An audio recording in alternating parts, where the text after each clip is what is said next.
네, 안녕하세요. 586 전체주의 집단이 지배하고 있던 세상을 끝장낼 수 있는 상황이 오겠습니다. 문재인 정부가 굴복해서 용산 이전 비용 300여 원을 이제 제대로 편성을 했죠. 그나마 깎아서. 자, 아무튼 우리가 이겨가고 있는 세상입니다. 기운 나죠. 그런데 이 와중에 지금 이 우크라이나 사태와 맞물려 가지고 유럽이 정치 문화가 완전히 바뀌어가는 징조가 보입니다. 오늘 그 같은 사정을 경기대학교 조성환 교수님 모시고 같이 나눠보도록 하겠습니다. 안녕하세요. 네, 안녕하십니까. 예, 먼저 세례탈출 잘구도를 부탁 말씀 잠깐 올리겠습니다. 세례탈출은 아시다시피 처음에 개시될 때는 통상 광고가 붙지 않습니다. 운이 좋으면 하루쯤 지나서 붙고 운이 나쁘면 일주일 열흘 지나서 붙습니다. 도와주시면 보다 좋은 컨텐츠로 찾아뵙는데 큰 힘이 되겠습니다. 감사합니다. 요새 이 젤렌스키가 좀 그 발언의 내용과 수위가 좀 많이 바뀌고 있죠. 그걸 간단히 좀 정리를 해 주시죠, 먼저. 사실은 우크라이나 젤렌스키가 이끄는 우크라이나 이 저항이 생각보다 훨씬 더 드라마틱하게 변화가고 있습니다. 지금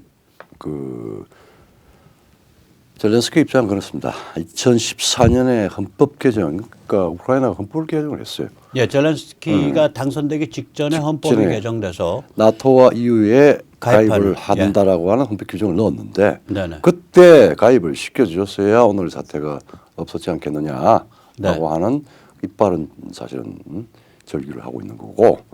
실제로 메르켈하고 네. 그 당시에 나토 EU 가입을 반대한 네. 독일의 메르켈, 프랑스의 사르코지를 콕 집어서 언급하면서 비판을 하고 있습니다. 그렇죠. 예. 예, 예. 이제 사실은 그 전에 너희 서방이 우리한테 바람을 잔뜩 넣어서 네. 속꼬리 비행기 띄워놓고 지금 추락시킨 꼴 아니냐. 그런 취지의 발언이에요. 그렇죠. 이게. 예. 예. 그런데 이제 이걸 보면 메르켈이 이게 좌파가 아니라 우파거든요. 독일 기민당이면 기민당이죠. 우파 중에 우파죠. 예. 독일 기민당이고 사르코지 역시 프랑스의 전통 우파 공화당에 기반을 둔 사람이란 말이에요. 이른바 보수니 우파니 이자들이 더 사고 치는 거야. 그렇죠. 아들 부시, 아버지 부시 사고 치듯이. 그러니까 사실 이 둘은 특히 참 네. 미국의 네오콘하고 비슷한 그런 기질이 좀 있었어요. 특히 사르코지 같은 경우에는. 예. 사르코지가 그랬겠죠. 네, 사르코지. 예. 독일이야 뭐 메르켈은 좀 엉큼했고. 예, 엉큼하죠. 예. 자, 그래서 이게 이제 예를 들면 러시아와 우크라이나가 평화협정을 한다. 그러면 뭐 예를 들면 이때까지 거론됐던 것들은 뭐냐면 우크라이나가 중립화하고 나토 가입 안 하고 EU 안 하고 돈바스 지역 그다음에 크리미아 지역 할양하고 뭐 이런 패키지로 얘기가 되고 있었거든요. 그러니까 뭐 하이폴리틱스에서 어느 정도 이 고위 정치에서 정리가 될 거라고 생각을 하고 저희들도 생각을 했는데 네네. 상황이 전혀 이 70억 인구를 지금 전율케시키는 상황이 나왔습니다. 4월 초, 그러니까 엊그제부터 이제 러시아군이 키예프나 이런 데서부터 키예프 인근에서부터 그렇죠. 철수를 하면서 현장에서 이제 이 민간인 학살 증거들이 나오고 있단 말이에요. 네, 그러니까 이게 전쟁 범죄가 되고 제노사이드가 된단 말이에요. 네. 그런데 이거를 우크라이나 정부 젤렌스키가 쉬쉬하고 덮는 게 아니라 이걸 노출시키죠. 노출시켜요. 의도적으로. 의도적으로. 자, 그러면 사람들은 격분하죠. 당연히. 격분해야죠. 격분해야죠. 예. 그래서 펼쳐진 일이 어떻게 됩니까? 그러니까 우크라이나인만 격분하는 게 아니라 네네. 서방 여론 그리고 세계의 모든 바람들이 일반적으로 눈을 가려야 될 만큼의 쇼킹한 사태인 거죠. 격분하죠. 네. 그리고 푸틴에 대한 네. 이 응징 여론, 강경 여론이 급선회를 하고 있는 상황입니다.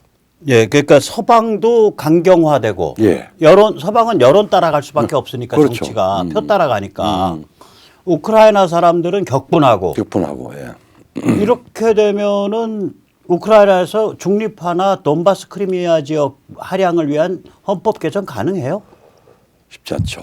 불가능할 것 같은데. 아마 러시아하고 협상하는 것도 지금 어느 정도가 진행이 됐다. 거기서 아마 교착 상태에 들어갈 거고 우크라이나의 헌법이 있잖아요. 근데 이걸 개정하기 불가능하단 말이에요. 불가능하죠. 우크라이나 사람들이 열받아 있는데 열받아 야, 죽어도 있는데. 좋아 끝까지 싸우자 뭐 이렇게 열받아 있어서 그렇게 되니까 젤렌스키가 이 사람 정치인이니까 메시지가 지금 변화하고 있거든요. 그 전에는 예. 상황이 힘도 딸리고 뭐 이래서 해서 일정한 단계에서 타협할 수밖에 없지 않겠느냐 그렇게 해서 협상단도 꾸려서 협상을 시켰고 그랬는데 예, 3월 말만 해도 말만 젤렌스키가 해도. 예, 예. 타협할 수밖에 없다라는 시그널을 많이 보냈어요. 많이 보냈어요. 예. 예.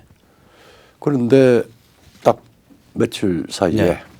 이건 제노사이드야라고 하는 뭐 규정을 하고 나섰죠. 예, 저 사진에 보면 예, 저게 이제 그 대량 학살, 민간인 학살 증거가 나온 예, 예. 북하 지역, 부차 혹은 북하 지역에 이제 방문했을 때 젤렌스키가 그때 사진인데 저 자리에서 이건 제노사이드입니다. 그렇습니다. 즉 다시 말하자면 인종, 언어, 종교의 차이가 있는 집단을 예, 예. 민간인까지 포함해서 학살하는 그걸 이제 제노사이드라고 부르는데 그렇죠. 제노사이드입니다. 근데 이 제노사이드가 예를 들면은 아프리카에서 일어났다, 미얀마에서 일어났다, 로힝야족 미얀마. 그럼 저게 규모가 훨씬 더 크고 훨씬 더 비참해도 체감 온도가 낮다고요. 맞아요. 예, 맞아요. 근데 우크라이나는 그 무슨 조약이죠? 그 여행 다니는 거. 저기 EU 지역이랑 무비자로. 무비자로 다니는 거. 그거 뭐라 그러죠? 생겐조약 적용 지역이에요. 예, 생겐조약 지역이거든. 예, 예. 그러니까 유럽 사람도 우크라이나 마음대로 가고 우크라이나 사람들도 유럽을 마음대로 가는 생겐조약이란 말. 준 EU 국가라고. 그렇죠. 예. 그러니까 이제 저게 이제 체감 온도가 달라버리는 거죠. 말하자면 여론이라고 하는 게 정치에 아주 중대한 영향을 미치는 지역의 사람들한테 아주 이 드라마틱하게 네네. 이 노출이 되죠. 네네. 자, 이래서 이제 유럽의 정치 문화가 이게 크게 바뀔 수밖에 없지 않냐. 근데 예, 예. 이제 원래부터 유럽이 각 나라, 그러니까 각 공화국, 각 예, 예. 주권 국가 체제를 약화시키고 이게 그러니까 약화시키려고 하는 EU에 대해서 예, 예. 그 EU를 약화시켜야 된다. 주권 국가 체제를 강화해야 된다는 네. 유로스캡티시즘이 원래부터 브렉시트를 계기로 해서 계기로 해서 쭉 진행됐죠. 예, 뭐 폴란드나 뭐 지난 한 6년간. 6년간. 예, 예. 네, 맞습니다. 폴란드, 리투아니아, 헝가리, 그다음에 이제 이태리 북부 이탈리. 북부 이탈리. 예, 북부 이탈리는 이제 자기들은 말하자면 거의 그 선진국이라고 생각하는 사람들 아주 아니야. 높은 수준의 선진국으로 생각. 지역이에요. 선진 지역이에요. 지역 자체가 그리고 우리가 사람들이 잘 모르지만 그 기사도라는 게 예, 예. 그 북부 이탈리아의 프랑스랑 접경지에 프로방스 예. 지역에서 나왔잖아. 뭐 프로방스, 사보이 뭐 이쪽 거기서 다 거기서 나왔어요. 예, 그 기사 슈벌리 예, 그 숭고한 슈벌리에. 그런 정신 세계가 예, 예. 그 기사도 정신이 보수주의랑 비슷하거든요. 그렇죠. 그래서 책임 강조하고. 예, 그것 때문에 그 보수주의 정치 철학의 아버지 에드먼드 버크에 대해서 다 동시대 사람들이 조롱을 할 때 예, 예. 너 기사도 정신 얘기하는 돈키호테 같은 놈이야. 이러고서 조롱을 했어. 에드먼드 버크를. 그래서 이제 그런 약간 북부 이탈리라는 게 정말 살벌한 데인데 한마디로. 뭐 산업도 그렇고 경제 수준도 예. 그렇고 그다음에 거기에 뭐 지금 제일 잘 나가는 데 중에 하나죠. 예, 그러니까 거기가 북부 이탈리 그다음에 그 저기 헝가리, 예. 폴란드, 리투아니아 이런 데들이 이제 영국 브렉시트와 비슷한 EU 약화주의, 즉 다시 말하자면 이민 관리, 국경 관리를 각 주권 국가별로 철저히 하고 예. 그 주권 국가의 그 전통적인 가치와 문화를 계속 이어갈 수 있도록 해야 된다 이런 입장들인데 이게 흐름이 있었는데 이 흐름이 한 5, 6년간 흐름이 쭉 거세져 왔는데 여기에 우크라이나가 퍽 터졌단 말이에요. 폭탄 집어넣었죠. 그러니까 이게 어떻게 되겠냐고. 그래서 한번 간단하게 한번 제일 두 가지 뭐 정도. 사실은 유럽에서 독일이 제일 중요하죠. 근데 가장 중요한 국가가 체제도 다르고 정치 문화도 다르고 한 러시아의 에너지 의존도가 예, 그러니까 높여왔습니다. 이제 예. 그게 우크라이나 전쟁이 EU 연방화 추세의 주역인 예. EU 연방화 예. 그걸 이제 EU를 강화하자 예. EU 연방주의 예, EU 페더럴라이제이션이라고 그렇죠. 부르거든요. 예, 그러니까 EU 통합 국가 만들겠다는 거지. 그렇죠. 통합 연방 국가. 그러니까 이 경제 공동체를 넘어서서 뭐 통합을 하는데 이걸 거의 페더럴 스테이트에 해당하는 단일 연방 국가로 만든다. 단일 연방 국가로 그러니까 이 원래 이제 90년대 초까지 80년대까지는 EC 경제 공동체였죠. 예, EC라고 그러죠. 예, 유로피안 커뮤니티. 예.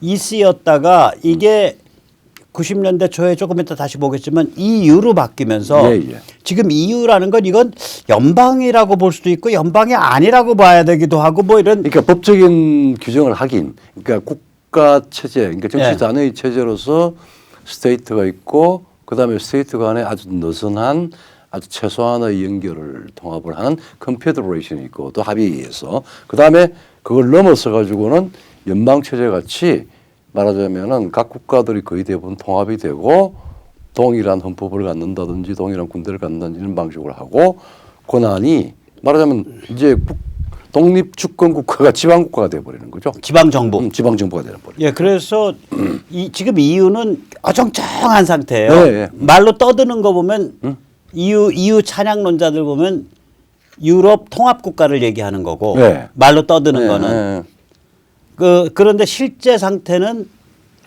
이게 뭐 연방 통합 국가는 아니고 그렇다 그래서 국가 연합도 아니고 그렇다 그래서 뭐 경제 공동체도 아니고 예. 그런 어정쩡한 상태라 말이죠. 현재는. 그렇죠. 예. 그런데 이거를 연방화시키자라고 총대를 메고 있는 두 나라가 독일과 프랑스죠.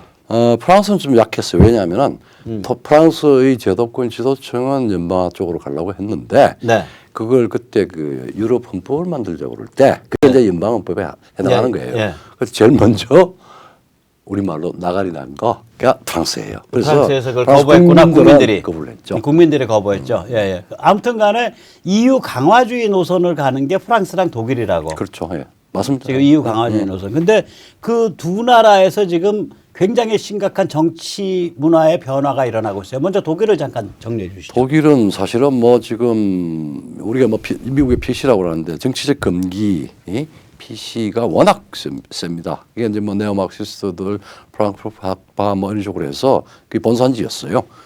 그렇기 때문에 애국의 애자도 얘기를 못해 거긴. 못해요. 예. 왜냐면 애국의 애자 얘기하는 순간 나치를 연상하는 예. 그런 식의 분위기예요. 독일이. 자국의 이제 그러니까 역사적인 예. 경험도 있긴 하지만 예. 그걸 잘 그 네. 일종의 프로핏 이용해 가지고 네. 이 PC 말하자면은 담론 내러티브를 일반화를 시키고 내면화를 시켜서 이 공화주의라든지 보수주의라든지 이런 것들을 이 잘 끼어들지 못하게 만드는 그런 분위기 거죠. 만들었죠. 예, 그 또 독일이 분위기가 그런 분위기 아래 이제 메르켈 같은 노선이 뭐냐면 독일을 강화시키지를 못하니까 유럽 연합국을 강화하겠다는 거지. 그렇죠. 유럽 연방국으로 EU를 그리고 그것은 러시아의 에너지 빨대를 꼽겠다. 그래 된 거죠. 그러니까 대러 에너지 의존도 높이고 EU 강화하고 이게 동전의 앞뒷면인데 이게 메르켈 이 노선이잖아. 두 가지가 사실은 충돌되는 거거든요. 그러니까 러시아가 거의 유럽과 비슷한 동질 체제가 되면은 뭐 그건 맞아요. 근데 푸틴은 겉으로는 뭐 민주주의가 돼 있는 것 같지만 실제 내용은 거의 이질 체제를 가지고 있는 상황이라서 그게 쉽지가 않습니다. 근데 그게 쉽다고 생각한 거지 메르켈은. 메르켈 그렇게 생각한 거죠. 예. 그래서 러시아를 옆구리에 끼고 러시아를 옆구리에 끼고 EU 강화를 할 수 있다라는 게 메르켈이 대변하고 있는 유럽판 글로벌리즘의 핵심이죠. 사실은. 그렇죠. 예. 그래서 이제 그래서 이게 이제 파산을 했는데 그렇다 그래서 독일이 지금 조금 이따 살펴보겠지만 프랑스식의 애국주의 보수주의 물결이 확 일어날까? 그거 쉽지 않을 겁니다. 그렇지는 않죠. 그러나 만약에 프랑스가 애국주의 보수주의 물결이 어느 임계치를 넘어서면은 독일도 영향을 받죠. 네, 영향을 받죠. 근데 그때 영향 받을 때는 살벌해. 독일은 기질이 살벌해 갖고. 그래서 좀 조금 좀 성급하게 나가는 그 평론가들은 독일이 다시 재무장화, 유럽이라고 하는 바퀴 속에서 삐져 나가서 다시 그 과거에 우리가 봤던 그런 걸 염두에 두고 재무장화까지도 생각해 볼 수 있다라고 이야기하는 평론가들이 있습니다. 이게 저는 독일 독일에 가서 야 독일이 진짜 타프한 나라구나라고 느끼는 게 저 독일 그냥 방문만 한 서너 번 해봤는데 출장 때. 뭔 놈의 소시지가 그렇게 크고 길어. 이만해. 한 두 자 먹어. 그죠? 한 60cm 먹어. 한 사람 먹으면. 길게 먹고. 독일에서 제일 골지른 게 제가 슈림프 칵테일을 시켰거든. 슈림프 칵테일을 전체로 시키고 그 다음에 스테이크를 시켰어. 세상에 슈림프 칵테일이 나오는데 양푼에 나와. 양푼에. 그러니까 슈림프 칵테일이라는 게 채소에다가 새우 버무려 놓은 거잖아. 네. 그거 먹고 나니까 스테이크를 못 먹겠어. 그 다음에 스테이크가 나오는데 이거는 우리가 스테이크 중에 큰 게 티본 스테이크잖아요. 거의 티본만하게 나와. 네. 많이 먹더만 뼈가 굵고. 그래서 이 독일 사실 독일을 토기를 시켰고 독일을 몇십 년 동안 네. 사실은 이제 서구 영국과 프랑스에 추격하는 역할을 했던 비스마르크가 그 이야기를 했어요. 비스마르크 사후 150주년에 네. 어느 저기 그 뭐야 추념사에 이런 이야기했어요. 비스마르크 당시 사후 150은 안 됐을 거고 그러니까. 탄생이겠지. 탄생이었나? 예, 비스마르크가 네, 탄생 150주년에 예. 벌써 그게 몇십 년 된 이야기입니다. 그때 이 누가 썼는지는 잘 모르겠는데 소위 이 그 절망과 네. 광기의 열광의 양극단을 달리는 독일인에게 예? 절망과 열광, 열광, 엑스터시, 엑스터시와 예, 예. 그 뭐야, 예, 절망과 열광 사이에 왔다 갔다 하는 그 그런 양극단을 보이는 이 독인들에게 그 뭐야, 프루던스와 그다음에 그 조심스러움과 협상으로 이루어진 정치를 가르쳐준 비스마르크. 예. 그거는 이야기를 한 적이 있어요. 근데 역시 독일은 그 살벌한 데가 있어요. 그런 걸 배제할 수가 없어요. 예. 제가 보면 예를 들면 이 독일 가면 육회 먹잖아, 타타르. 예, 타타르 먹죠. 예. 육회 먹고 그 다음에 독일 사람들이 타프에 갖고 그게 이제 음식 이름은 모르겠는데 청어를 훈제한 다음에 예. 거기에다가 양배추 썰어 놓고 당근 썰어 넣어 가지고 식초 쳐 가지고 버무려 놓은 거를 저장 음식으로 대놓고 먹어요. 그거 참 처음에는 우리 한국 사람들 좀 입 짧은 사람들은 힘들어요. 좀 힘들죠. 예. 근데 무슨 음식이 말하는지 알죠. 그 독일 예. 사람들 그 대놓고 먹잖아. 그리고 젊은 애들 보면 유럽에서 제일 시끄러울 걸. 시끄럽죠. 아니 어느 자체가 그러니까 뭐냐면 행동이 터프해. 터프해. 맞아요. 그러니까 이 무슨 공중 예절 지키고 이런 게 없어요. 독일이 의외로 젊은 애들 가만히 이렇게 행동하는 거 보면 꼭 중국인들 같아. 뭐 세설 그게 결정된 건 아니지만 독일은 그 터프하고. 터프해요. 보면. 영국은 예. 되게 여자애들은 수다가 많아요. 예. 엄청나게. 근데 영국은 여자나 남자나 이렇게 그 공중 도덕을 좀 지키고 좀 이렇게 행동 거지 조심해야지 뭐 좀 이런 게 있어. 남이 있을 때는 그런데. 네, 근데 독일은 제가 몰라 20년 전 얘기니까 좀 살벌하더라고. 살벌하죠. 터프해요 보면. 네, 뭐 내가 그래서 좀 조금 해서는 안 되는 말이 있어서 안 하는데 그런 게 정적인 예가 있습니다. 근데 예. 어쨌든 간에 이제 지금 바로 이어서 지금 며칠 뒤에 한 3, 4일 뒤에 먼저 프랑스가 이제 이 선거를 하는데. 예, 근데 그 전에 이제 그렇게 되면은 예. 이게 어떻게 될지 다음 이 독일이 어떻게 바뀔지 지금 상당히 캐시마크입니다. 예, 그래서 이 러시아의 에너지 의존도 높이고 그 다음에 유럽 연방주의 가고 그러니까 이거 우크라이나는 좀 지금 나토 가입을 시키거나 EU 가입시키면 안 된다라고 해서 그거 가로막았던 메르켈에 대해서 예. 최근에 물어봤잖아. 그때 젤렌스키가 지금 당신 콕 집어서 지금 비판하고 있는데 그렇죠. 당신은 어떻게 생각하냐 물으니까 메르켈이 뭐라 그랬어? 그때 선택? 내가 옳은 선택인 거야. 양보 안 합니다. 양보 안 해요, 저 여자. 안 해요. 대단해. 거기에 대해서 독일 대통령은 뭐라 그래요? 그때 뭐 여러 가지 그 고민을 했는데 네. 그 우크라이나 나토 그 가입을 반대한 것, 그 다음에 러시아 그 PNG를 대량으로 수입을 해서 탈원전에 대체 그걸로 쓴 거 잘못된 거다. 메르켈이 그 두 가지를 다 했단 말이에요. 네네. 네. 그래서 그때 지금 현재 대통령이 메르켈 시기에 뭐 외무장관인가 하고 뭐 그랬을 거예요. 네. 그러니까 좀 독일도 굉장히 이제 바뀌고 있는 거예요. 근데 그 독일은 아까도 말씀드렸듯이 이게 이제 보수 공화 네. 뭐 이래 버리면은 그 독일에서는 그런 것들이 금기시돼 예, 있거든. 잠깐만. 애국의 애자도 금기돼 있으니까 이제 독일은 그 겉으로 표면은 덜 드러나고 있는 거고 지금 프랑스가 엄청 네. 표면적으로 네, 드러나 드러나고 있습니다. 있죠. 예. 좀 프랑스 이제 최근 조금 있으면 이제 10일 대통령 날 선거죠? 1차 선거, 대통령 선거죠. 근데 거기 결선이 있죠. 결선이 있죠. 결선 투표가 있습니다. 그러니까 그러면 1등, 2등 그러니까 과반을 못 먹으면 그러니까 어느 누구도 과반을 못 먹으면은 1등과 2등이 또 서로 다당제니까 합종연연을 해서 네. 결선을 합니다. 예.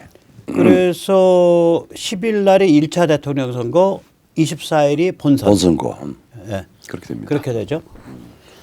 근데 지금 이제 이 우파 그 전에는 뭐 극우다 했는데 어쨌든 간에 강경 우파들이 초강경이야. 초강경 헌법 개정까지 얘기해. 그러니까 우파가 지금 거의 절반에 지금 육박하는 40%지만 그렇게 됩니다. 저 헌법 개정 내용이 이민 규제하겠다. 그렇죠. 그다음에 내국인 우대하겠다. 이민자에 대해서 내국인을 우대하겠다. 그게 헌법을 고쳐야지 그게 되나 봐요. 그렇죠.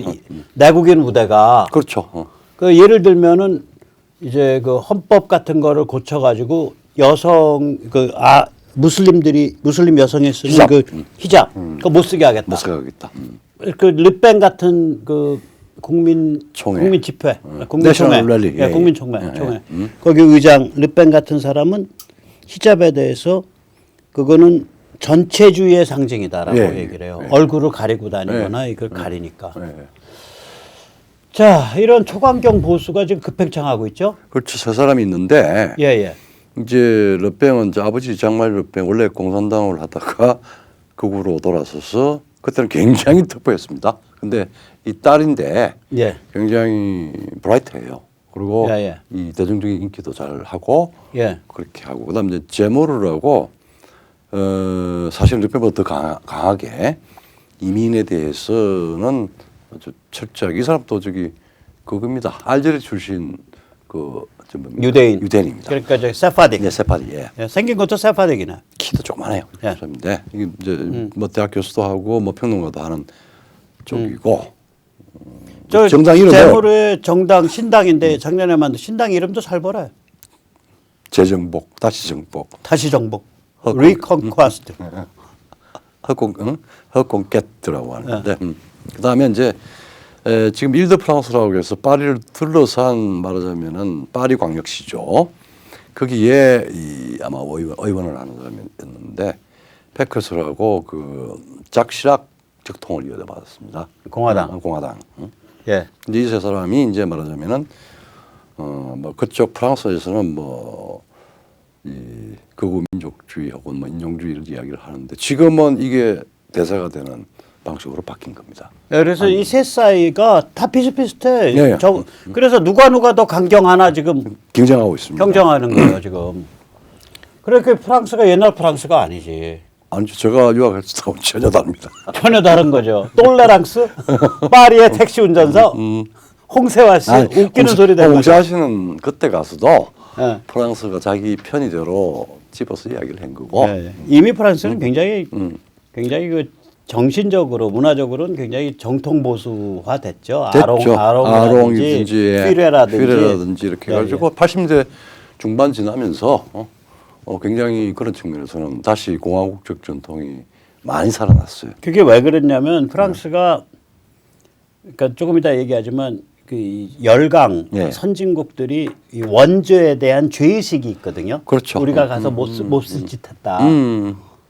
이거가 한꺼번에 없어져 버렸어. 뭐 때문에? 베트남 포트 피플 때문에. 그렇죠. 그 70년대 후반에 뭐 한 200만이 튀어나와서 바다에서 한 100만 명 죽고 100만 명이 성공했잖아. 그렇죠. 이제.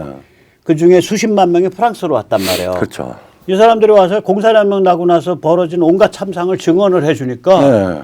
야 프랑스가 그렇게 잘못한 거 없었어. 결국 그렇죠. 그때 공산주의자들하고 싸우고 거기서 그거 한 거 뭐 그렇게 크게 욕할 거 없는 거야. 그래서 이게 70년대 말에 한순간에 프랑스가 한 4, 5년에 걸쳐 가지고 그 과거에 대한 업보에 대한 네. 원죄 의식이 없어져 버려요. 털어내고 그다음에 그래서 프랑스가 건강해졌지. 그걸 계기로 해서 다시 그 전에 프랑스 그 아주 그 독한 좌파들이 했던 저 스탈린주의 추종 그거 다 없어졌지 그때. 그게 다 없어졌어요. 예. 예, 예. 그래서 이 르펜과 제무르와 페크레스 이 세 명을 합치면 이게 딱 절반 나와요 거의 40%. 그러니까 40%인데 이제 지금 현재 현직 대통령 프레임을 가지고 있는 마크롱이 26%밖에 안 되거든요. 네. 그 여기도 이제 이쪽 연합을 해야 되는데 그 연합이 다 마크롱이 가져올지 안 그럴지 몰라요. 그쪽 좌파. 네, 좌파랑 연합해야 돼. 마크롱 중도로 표방해왔던 마크롱이 그 좌파 그 사람 이름이 그 복잡한 사람인데 까먹었다.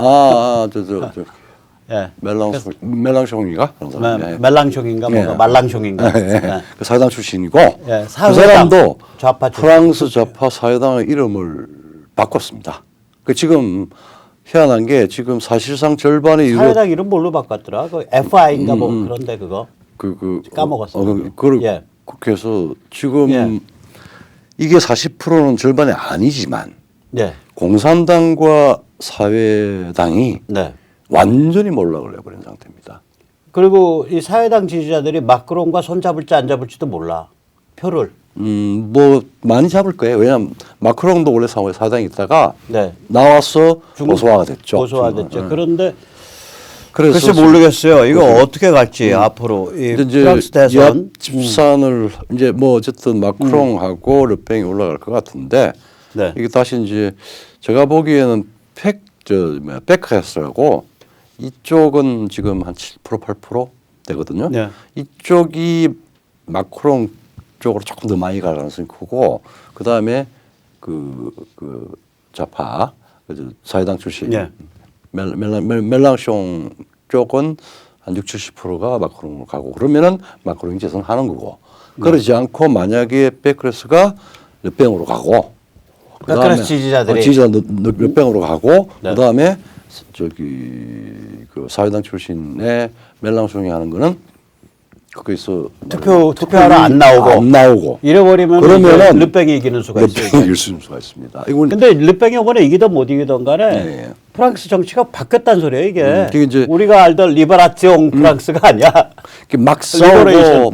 싸우고 막 바로 추방하자 외국인들 뭐 이러면서 분노와 저항을 했던 아버지 세대의 그 이미지를 장마리 르팽이라고 네. 정말 거구에 가까울 정도로 거구 싸움을 폭력을 쓴 건 아닌데 네. 말이 폭력이었어요. 네. 그랬는데 그 딸은 훨씬 더 온건하게 온건하고 그다음에 아주 포장을 하고 있어요. 명문대학 나왔고 파리 정치대학 나왔고 그다음에 이제 개념화 시켜서 우파가 할 수 있는 혹은 보수파가 할 수 있는 이 질서라든지 그리고 리퍼블리칸 이 저기 통합 인터그레이션 이 부분을 강조를 하고 그러니까 말하자면 합리화가 된 거죠. 그러니까 평온과 질서를 내세요. 캄네스와 오더를 내세요. 오더. 오더. 그러니까 야 이거 뭐야? 그러면서 마크롱을 혼란을 일으킨 대통령, 혼란의 대통령. 그러니까 President of Chaos라고 불러요. 지금 르팽이 그렇죠. 마크롱을 공격할 때. 너는 속은 사회주의인데 겉은 포장한 거 아니야? 뭐 이런 그래서 뭐 러시아 예, 이번에 르팽이 이번 4월 선거에서 이기든 못 이기든 프랑스가 완전히 이제 뭐 강경 보수로 이렇게 그 흐름이 국민의 한 절반 정도가 그 흐름으로 딱 잡혀버린 거라. 전체적으로는 이제 프랑스가 극단주의적인 것보다는 리퍼블리칸 내에서 이제 이게 뭐 다당제니까 사실은 유력한 청은 아마 중도 보수하고 공화파하고 이게 될 겁니다. 네. 이제 보면은 이게 그래서 야 이거 우리가 글로벌리즘의 두 축이라 그러면 이제 미국과 EU인데 이제 미국과 유럽이 글로벌리즘의 두 축인데 이걸 보고 있으면은 유럽 쪽 글로벌리즘은 유럽이 키운 푸틴과 러시아에서 망하고 미국 쪽 글로벌리즘은 미국이 주도적으로 키운 중국에 의해서 망하고 그러니까 야 이거 자기들이 키운 그 세력이 자기들의 질서를 무너뜨리는 그래서 제가 푸틴이 해냈다 이렇게 그걸 다 하니까 사람들이 야 네가 어떻게 백모가 말이야 아무리 글로벌리즘 미워한다 그래도 푸틴을 그렇게 푸틴의 우크라이나 침공을 찬양하냐라는 또 이쪽에서 또 그때는 비판이 사실은 사실 그런 뜻이 아니고 그런 뜻이 아니고 우리 쪽에 중국이 시진핑이가 사고 치는 걸 조금 막을 수 있겠다라고 하는 의미였어요. 아니 그게 아니라 지금 이 얘기예요. 글로벌리즘도 있고 아니 글로벌 이 얘기야. 사실은 이 얘기예요. 그 뭐냐면은 이게 역사의 관계, 커닝 오브 히스토리인데 글로벌리즘이 키워놓은 세력이 글로벌리즘 질서를 붕괴시키는 거거든. 그렇죠. 이게 그런 거거든 이게. 그래서 자 미국 글로벌리즘의 레시피 간단하게 정리해 주시죠. 지정학적 전략, 정신문화적 전략으로. 지정학적으로야 뭐 원래 저기 친중 뭐 중공산당하고 그다음에 이제 러시아를 이제 적대국으로는 반너하고 그다음에 내부적으로는 유럽에서 건너간 악마의 내러티브를 아주 내면화를 시켜버렸습니다. 네, 그러니까 네오마크시즘에서 얘기하는 예를 들어서 역사 전복, CRT, 그다음에 기후 종말론, 그다음에 무한 젠더 이런 악마의 내러티브를 섞어서 쓰는 그런 전략이죠. 그게 이제 목적은 뭐 포스트 모더니티로 뭐 이 포장이 된 해체주의죠. 그러니까 사회를 해체하겠다는 거지. 그렇죠. 그러니까 공화국의 기반을 공화국을 유지시킬 수 있는 그 정신 문화 기반을 없애버리겠다는 거예요. 그렇죠. 저게. 그래서 미국 유럽은 어때요? 이제 아니 그리고 이제 뭐 이제 정신문화 전략을 보면은 미국 고 이야기 좀 더 하고 뭐 배모 선생님 많이 말씀하셨는데 그걸로 보면 악마 내러티브 얌전한 버전이 사실은 유럽에서 나온 악마의 내러티브 버전이 정치 위선 완장질로 해서 뭐 PC죠. 정치적 금기. 야, 너 국가주의자야. 너 그렇죠. 극우야. 너 파시즘이야. 너 성차별주의자야. 너 백인 우월주의자야. 너는 climate change denier. 그렇죠. 그것도 요새는 중대 범죄야. 그러니까 기후 변화 부정론자야. 그렇죠. 기후 변화가 없다라고 주장하는 놈이야. 뭐 이런 그런 그 낙인을 찍어 갖고 인격을 묻어버리는 거지. 그게 이제 사실은 그런 것들이 나오게 된 프랑스의 해체주의나 독일의 네오마크시즘이나 거기에 비해서는 약간 완화된 거예요. 근데 PC가 PC가 좀 완화됐는데 요새는 PC를 내다 버리고 아예 공격적이죠. 이제 굉장히 공격적이. 자, 그 유럽 글로벌리즘을 좀 지정학적으로 상당히 달라요. 뭐 이제 쪼그라드는 것도 있지만 친중하고, 그다음 친러하고. 이게 저쪽에는 미국은 받는데 이건 친러하고, 그다음에 중동을 섬겨야 돼요. 석유 때문에. 그다음에 여전히 그럼에도 불구하고 미국과 나토를 자기 안전 보장한 미국으로부터 지원받고 있고 기생하고 있고. 너희 나토에 기생하지 마. 너희 돈 내 해갖고 트럼프가 1년에 한 천몇백억 달러씩 더 삥을 뜯기로 했지. 그래서 100조 한꺼번에. 그러니까 그렇죠. 우리 돈으로 100조 좀 됐습니다. 그렇죠. 한 120, 30조. 150조. 1년에. 1년에. 그러니까 부담금을 확 높여버렸죠. 그렇죠. 너희 나토에 기생하지 마. 기생하지 마. 그렇죠. 저게 이후의 본질이야. 본질이죠. 유럽 버전 글로벌리즘의 본질이 친중, 친러, 친중동, 나토 기생. 그렇죠. 정신문화 전략은 저기는 악마 내러티브의 본산지예요. 본산지죠. 어느 정도 본산지냐? 유럽이 선교 대상이에요. 서유럽이.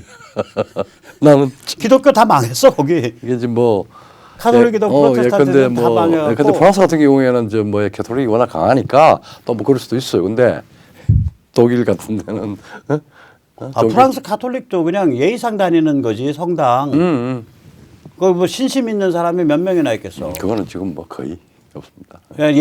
예의상 다니는 거지. 가족은 일부가 있어요. 그러니까 저희 서유럽이 선교 대상이라니까. 진짜요, 농담이 아니라 서유럽 선교 부대가 있어 우리 기독교에. 그래요? 선교 대상이에요 저기가. 제2의 종교개혁이 일어나겠네. 동유럽이 오히려 기독교가 보존되죠. 보존돼 있죠. 동유럽에 그게 옛날 공산주의와의 어떤 그 갈등이나 투쟁 뭐 투쟁에서 그 다져진 데가 있어갖고 일종 소도 역할도 했고. 그 동유럽은 오히려 그 기독교 전통이 강한데 서유럽은 선교 대상이야. 선교 대상이에요. 이게 그래서 사실은